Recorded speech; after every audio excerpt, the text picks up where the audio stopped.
এক মাসের ভিতরে তোমরা আমার দোকানটা খালি করে দাও। কি কন ভাই, দোকান খালি করুম কেন আমরা?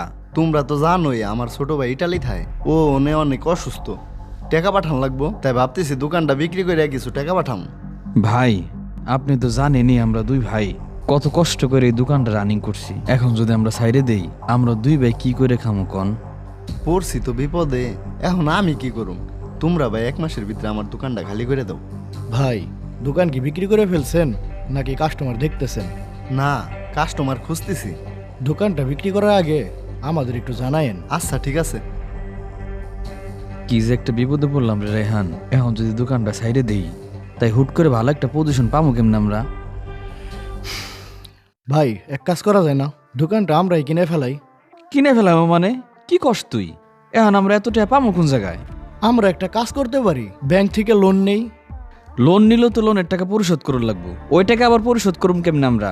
ভাই আমরা তো প্রতি মাসে দোকান ভাড়া দেই, দোকান যদি আমরা কিনে ফেলাই তাইলে তো দোকান আমাগই হয়ে যাইব, তখন তার দোকান ভাড়া দেওয়া লাগবে না। তারপর আমরা প্রতি মাসে কিছু টাকা ভইরা লোন পরিশোধ করুম। বুদ্ধিটা তো খারাপ দেশ নাই। আচ্ছা চিন্তা ভাবনা করে দেখি কি করা যায়। আচ্ছা ঠিক আছে। তাই ভাবতেছি দোকানটা আমরাই নিয়ে নিব, কিন্তু দোকান নিতে টাকা লাগবো 10 লাখ। এত টাকা তো আমার কাছে নাই, তাই এখন ব্যাংক থেকে লোন নেওয়ার কথা চিন্তা ভাবনা করতেছি।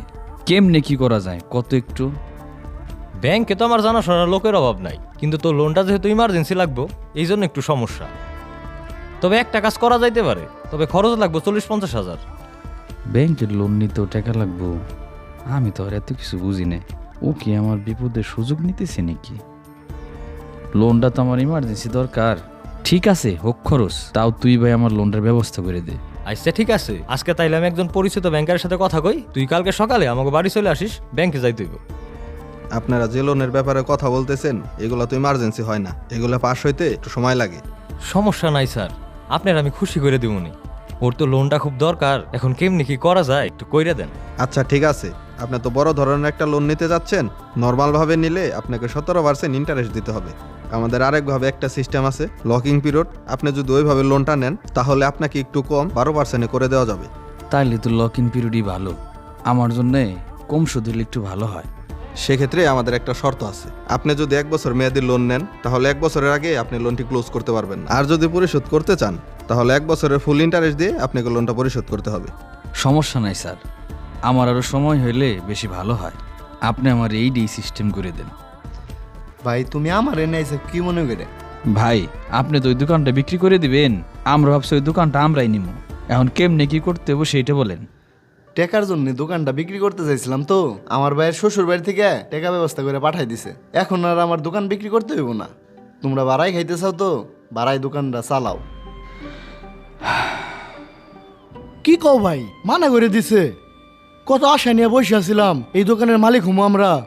হরে আশা তো আমিও করছিলাম এই দোকানটা একদিন আমাকে হইব, কিন্তু পরে তো কিছু অন্য একটা বিপদে ব্যাংক থেকে এত টাকা লোনও নিলাম, এখন যে কি করি।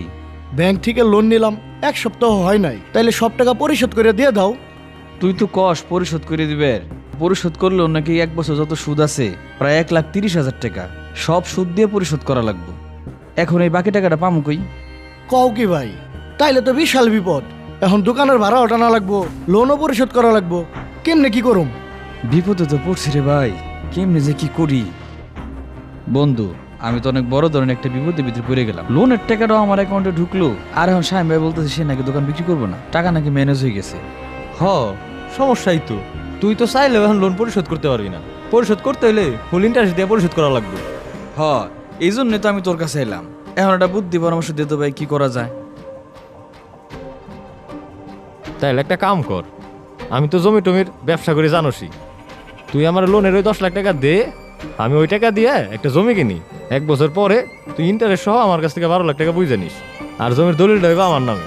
আর জমি যদি 1 বছর পরে না বেচের পারোস, আর যদি জমিতে লাভ না হয়, লস হয়, তখন কি করুম আমি? আমি তাহলে সেই বিপদেই পড়ুম আবার। আরে পাগল, এটা তো তোর টেনশনের বিষয় না। তুই 1 বছর পরে আমার কাছ থেকে 12 লাখ টাকা বুঝে নিবি, আর ওই জমির লাভ লস ওইটা আমি বুঝুন। চাবিজ করে বিলটা কে শাওন ভাইয়ের নামে জমি কিনবা? কে আমাগো টাকা জমি কিনলে আমাগো নামে কিনুম। তা তো কিনলে কিনতেই পারি, কিন্তু যদি 1 বছর পর জমিটা বিক্রি করতে না পারি, আর বিক্রি করলেও যদি লাভ না হয়, সেই ক্ষেত্রে আমরা কি করুম? শাওন কইছে লাভ লস কোনো বিষয় না, ও আমাকে 1 বছর পর 12 লাখ টাকা বুঝাই দিবে। তারপরেও ভাই মানুষরা এইভাবে অন্ধবিশ্বাস করা উচিত না। আর না, সমস্যা নাই, ও হইলো আমার ছোটবেলার বন্ধু, ওর প্রতি আমার বিশ্বাস আছে, ও এমন কোনো কিছুই করবো না। এই ব্যাপারে আমার মত নাই, তারপরও তুমি যেটা ভালো মনে করো। কিছুই করার নাই রে, জমিটা কিনতেই হইব। তোমার ভাই কো? ভাই তো বাসায় গেছে। ও বাসায় গেছে? তাহলে ই করো, আমার একটা 5 লিটার তেল দাও আর 2 কেজি পোলার চাল দাও, আর দামটা আমার খাতায় লিখে রাখো। আবার এসো বাকি নিবের একটা উপকার করে সরে পারে নাই, বাকি নিতেই আছে, কিছু করও পারি না সরও পারি না। আচ্ছা ভাই দিতেছি।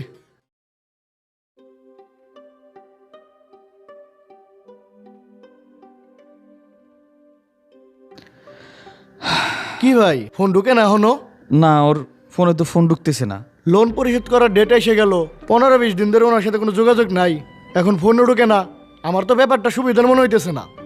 আমিও তো কিছু বুঝতেছি না, এতদিন তো জমি বেশি আমার টাকা দেওয়ার কথা। তাই ওনার বাড়ি যায় দেখো, ওনার খোঁজটা পাও কিনা। আচ্ছা, আমি যাইতেছি। শাওন, এই শাওন, বাড়িতে আসোস?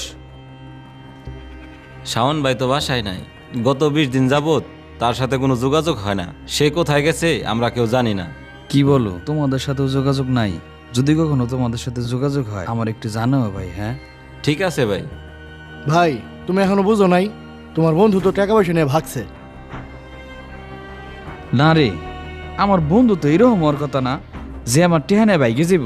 তোমার যে বন্ধু যখন লোন এনে দিল প্রথমেই 50,000 টাকা খাইছে, একটু উপকার করছে দেখে দোকান থেকে যখন তখন বাকি খায়, আবার জমিটাও নিজের নামে লিখে নিছে।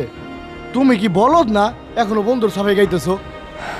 তুই সত্যি কইছ রে রেহান, টাকার লোভ পৃথিবীর কোনো মানুষই সামলাইতে পারে না। কারে বিশ্বাস করুম ক? আমার কাছের বন্ধু, ছোটবেলা থেকে চলছি, সেও বিশ্বাসঘাতকতা করলো। তোমার এই জারে তারা বিশ্বাস করার জন্য আজকে আমরা পথে বসে গেলাম। শাওন ভাই আপনি? তুমি তোমার ভাইয়ের একটু ডাক দাও তো। ওই মাসুদ ভাই বেরো তো, শাওন ভাই আইছে। কিরে শাওন, এতদিন তুই কই আছিলি? আর তোর এই অবস্থা কেন? আমি সিলেট গেছিলাম, হিনা আমাকে গাড়িটা অ্যাক্সিডেন্ট করছে। 15 দিন আমার কোনো জ্ঞানই আসছিল না, এই জন্য কারো লগে যোগাযোগ করতে পারি নাই। কালকে আমারে বাড়ি নিয়ে আইছে। কস কি, তুই অ্যাক্সিডেন্ট করছিলি? আরে ওদের অ্যাক্সিডেন্ট করছে, আর আমরা ওরে নিয়ে কত বাজে চিন্তা ভাবনা করলাম। যাক, আল্লাহ যে তোরে বাসায় ফিরেছে, এই ডে আল্লাহর কাছে লাখ লাখ শুক্রিয়া। হরে, আমি যেই জায়গা থেকে বাইচাইছি আমার তো বাঁচার কোনো কথাই আসলো না, আর আমার জন্য তোরা বিপদে বইরা সারছিলি। আরে ভাই কিসের বিপদ? আপনি যে বিপদ থেকে আমাদের মাঝে ফিরাইছেন এতেই আমরা খুশি। হ ভাই, সবই তোমাকে দোয়ায়। আর মাসুদ, তোরা টেনশন করিস না, আমি সিলেট যাওয়ার আগেই জমির ডিলটা কাস্টমার লগে ফাইনাল করে গেছিলাম। আজকে জমির দলিল লইব, তোরা বিকাল আমাকে বাড়ি যায় তোকে 12 লাখ টাকা নিয়ে আসিস। আমি আসি। রায়হান, দুনিয়াটা আসলে অবিশ্বাস দিয়ে বইরে গেছে। আমরা পোলাডারে অবিশ্বাস করছিলাম। পৃথিবীর সব মানুষই অসৎ হয়ে যায় নাই, কিছু কিছু মানুষ এখনো সৎ আছে, যাদেরকে টাকার লোভে গ্রাস করতে পারে না। আর পৃথিবীতে এই বিশ্বাসযোগ্য মানুষ আছে বলেই পৃথিবীটা আজও টিকে আছে।